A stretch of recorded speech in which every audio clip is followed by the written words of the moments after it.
powerful nerdcast assembles! Stay dandy, baby. There's no denying, right now, superhero movies are absolutely dominating the box office. Just look at the massive success from the Marvel Cinematic Universe. Avengers Endgame is, without a shadow of a doubt, the most successful comic book movie of all time, and one of the most successful films of all time. And one of the greatest rivalries in superhero fandom has got to be Marvel and DC. And while I grew up enjoying a lot of the DC stories, the comic books, the cartoons, they've always been sort of trailing behind the Marvel Cinematic Universe. But one area where the DC Universe always manages to succeed is in its animated works. Their original direct-to-DVD, direct-to-streaming films which chronicle the adventures of their most famous and popular characters. Just recently, the DC Animated Universe released a film that would have made my 7-year-old self explode. That's right, I'm talking about none other than Batman versus the Teenage Mutant Ninja Turtles. Like peanut butter and jelly, Beavis and Butthead, and sex and cigarettes, these two things don't seem like they would work all that well together. But honestly, they are just perfect. I can honestly say that Batman vs. Teenage Mutant Ninja Turtles has got to be one of the most fun DC animated films that I have ever seen, and after watching it, my only thought was, why did this not happen sooner? Like I said, when I was a kid, I loved the Teenage Mutant Ninja Turtles, and I loved Batman. It made so much sense to bring these two universes together, and I can't believe it took this long to actually bring it to fruition. It is worth mentioning, however, that this DC animated film is a collaboration with IDW Comics, which are basically the brand new comic iteration of the Teenage Mutant Ninja Turtles, which, if you haven't read it, check it out, it's freaking amazing. As a longtime fan of the TMNT, I can vouch for it personally. I've been collecting the trade paperback versions of these stories, and all I can say is, check this shit out. Oh, that shuriken throw is awesome. Should've shoved it up his ass. But enough about the comics, I'm here to talk about this film, which just so happens to be a loose adaptation of Batman Teenage Mutant Ninja Turtles, a collaboration between DC Comics and IDW, which brought these two distinctive universes together. I say loose adaptation as this does pick and pull some of the best parts from that story, but manages to be something completely different on its own. And like I said, this is the type of movie that if I saw when I was a younger kid, I would just absolutely flip out. Just the concept of watching these two universes collide with one another and getting to see all the crazy combinations they can come up with is honestly what makes this so damned fun. In fact, I can highly recommend this movie to people who actually grew up watching the original Teenage Mutant Ninja Turtles cartoon, as well as the 90s Batman the Animated Series, which as far as I'm concerned is still the best animated adaptation of the Batman and might as well be the best interpretation of the character. Before I go any further in my review, I'm going to go ahead and put up a spoiler warning. That's right, spoiler shields are at maximum. You have been warned. In the comics version of the story, Batman and the Ninja Turtles don't actually exist in the same universe. The Turtles are actually from another dimension, and thanks to the crazy, ridiculous Dimension X science of Krang, they and the Foot Clan end up getting sent into Gotham City. In the movie, however, things differ. Apparently, the Ninja Turtles have always existed within the DC universe. If you're willing to accept that and relax and kick back, you're probably going to enjoy this film. So let's get the story out of the way. How do these two worlds actually come together? Well, like I said, the Ninja Turtles have always existed within the DC universe, and they're currently chasing after the Foot Clan, which is trying to steal some technology in Gotham City. And that's because the Shredder, the leader of the Foot Clan, is actually working with another very famous ninja clan in the DC universe, the League of Assassins, led by Ra's al Ghul. Basically, Shredder wants the secrets of the Lazarus Pit so that he can become an immortal metal-headed demon, and Ra's al Ghul wants this technology so that he can transform all of Gotham City into giant rampaging mutants so that they will finally kill each other and he can finally destroy the city because that's the only thing that gets his rocks off. And thus the two superhero teams come together, with Batman, Batgirl, and Robin, the Damian Wayne version of the character, reluctantly teaming up with the Teenage Mutant Ninja Turtles, who come along with all of their amazing personalities and even some of their distinctive tech, like the Turtle Van and all of the crazy inventions that Donatello can cook up. If you love these characters, if you grew up with them, they are represented here absolutely perfectly, with Leonardo, of course, being the leader, Donatello doing machines, is Raphael being cool and rude, and Michelangelo being the party dude. See what I did there? That's it's the theme song from the 80s. What I love about these versions of the Ninja Turtles is that they're sort of like this weird collective drip of all the best versions of these characters.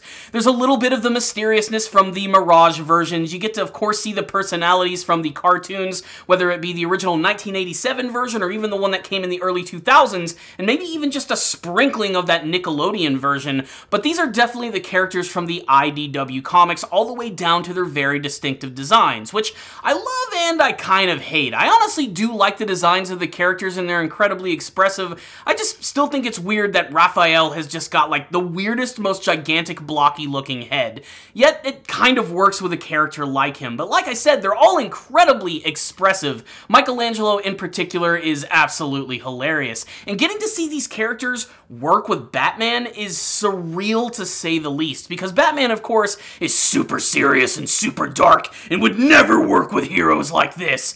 Until about halfway through the movie where he starts to realize that while these guys are kind of goofy, they're surprisingly skilled. I will say that one of the biggest disappointments of the film is that we don't get to see that many Ninja Turtle characters. I mean, of course we get the 4 titular brothers and the Foot Clan, including Shredder, but we don't get to see anyone else from that group. No April O'Neil, no Splinter, no Bebop, no Rocksteady, none of the other distinctive villains which are popular from that universe. However, this is all supplemented by the fact that we're in Gotham City, which is filled with all of Batman's rogues gallery, and to give it just another dash of making it feel like the Teenage Mutant Ninja Turtles, it looks like Shredder has brought some of that mutagenic ooze along with him, which he presents to Ra's al Ghul. And their big plan is that they're actually going to distract Batman, his team, and the Ninja Turtles by basically getting all of the major Batman villains in Arkham Asylum a mutant makeover. Every single one of them gets transformed into a giant monster version of themselves,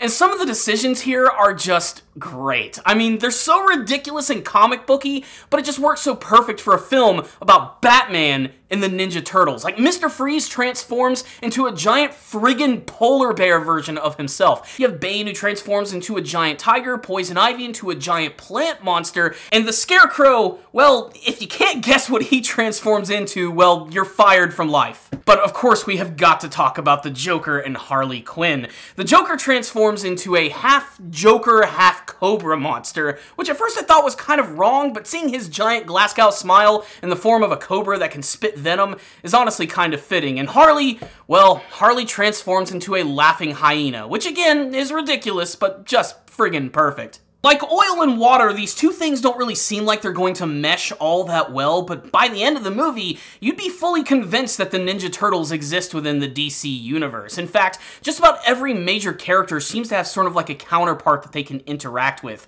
Leonardo and Batman working together, Raphael and Damian Wayne, hilariously enough, Michelangelo and Alfred, which might be one of the funniest pairings that I've seen from just about anything, especially because Alfred is just so freaking snooty about everything, always has a great comeback, but he just finds himself at a loss of having to take care of all these ridiculous teenagers who are loud and rowdy. You'd think he'd have enough of dealing with Robin and Batgirl, but now he's got a lot of rambunctious Teenage Mutant Ninja Turtles to deal with, and it leads to a lot of hilarity. Even a pairing like Donatello and Batgirl makes so much sense, as one, they both just happen to be teenagers, and two, they both seem to have an affinity for technology. And don't even get me started on the fact that they teamed up Shredder with Ra's al Ghul. That might be one of the most perfect pairings that I have ever seen. I will say that Ra's al Ghul does make Shredder look kind of like a little bitch in this movie, and as a longtime fan of TMNT and the Shredder in particular, that is kind of a disappointment. However, seeing the scene where Batman and Shredder fight for the very first time is like something out of my wildest dreams.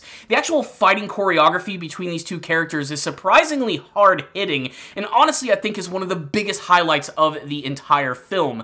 But really it's the finale where things really manage to kick into high gear as the Turtles and Batman and his team storm into the League of Assassins and the Foot Clan's secret hideout, where all of these foot ninja have been transformed into mutant versions of themselves. Everything from wolves and elephants and frickin' hippos to one foot ninja who transforms into into a fucking T-Rex. Allow me to repeat myself. There's a foot ninja who transforms into a Tyrannosaurus Rex. That alone is worth the price of admission, my friends. I'd also like to go ahead and say, not counting the Mirage comic versions of the Ninja Turtles, this is probably some of the darkest material that they've been in. That's not to say that this isn't a fun, stupid, and ridiculous and goofy movie, but there's a lot of surprising amounts of violence in this film, whether it's just seeing people get decapitated or even a foot ninja get a shuriken thrown directly into his face. This is a little bit of an intense story for the Ninja Turtles, yet at the same time, they always manage to dial up the crazy and have a lot of fun with the dialogue. I mean, there are so many callbacks to some of the classic lines from the Ninja Turtles, and just hearing Batman say Cowabunga is incredible. The best thing about this movie is that we might actually see more. There, believe it or not, is a cliffhanger ending to this film, which is actually followed by this amazing credit sequence where they take a lot of the classic Batman and Ninja Turtle comic covers and sort of do some reworking with them by incorporating the characters into scenarios they've never existed in. It's great fan service for people who've been following these characters for such a long time. Like I said, this is a movie that I wish came out when I was younger. It would have blown my mind, and the best thing is it manages to tell a good story in a short amount of time with decent animation, solid action, lots of laughs, and it doesn't take itself too seriously, as it shouldn't. This is a story about a guy who dresses up as a bat and teams up with a bunch of mutant turtles. It's gotta have a little bit of fun with itself, and you definitely know that by the end of the film. Like I said, the best thing about it might simply just be all the fan service and the callbacks to some of the best parts of the franchise. I mean, hell, they bring back the turtle van, which actually fires manhole covers which are painted like pizza. I actually had that toy as a kid. That is freaking awesome, and seeing it together with the Batmobile just might be one of the greatest damn things that I've ever seen. I've seen a lot of DC animated movies, and for the most part, they're all pretty freaking great, featuring fantastic voice acting, really great animation, but this is the first one that actually made me feel like a kid again. And if you find yourself being a fan of Batman or the Ninja Turtles, you definitely need to check this one out. And that's why I'm going to give Batman vs. the Teenage Mutant Ninja Turtles 4 Leonardos kicking Ra's al Ghul in the balls out of 5. And that, my friends, concludes my quick review of Batman vs. the Teenage Mutant Ninja Turtles. Just saying that out loud is so freaking badass. If any of you guys actually had an opportunity to check out this film, tell me what you thought about it in the comments section below. If you liked the movie, if you didn't like the movie, do you like Batman, the Ninja Turtles? What were your favorite moments, your favorite funny moments, favorite action scenes, your favorite Gotham villain transformed into a mutant? And do you want to see a sequel to this crazy movie? Let's have a big discussion all about it in the comments section below. Thank you all again for watching this review. Please make sure to subscribe to this channel so that way you can check out more reviews, discussion videos, top 10s, and if you want to go the extra mile in helping to support this channel, please check out my Patreon and PayPal accounts. You'll find links for all that stuff in the description box below. If any of you guys donate $10 or more to my Patreon, I will review an anime series of your choice, no questions asked. So thank you guys again for watching. I'll see you all next time, and as always, Cowabunga, dudes!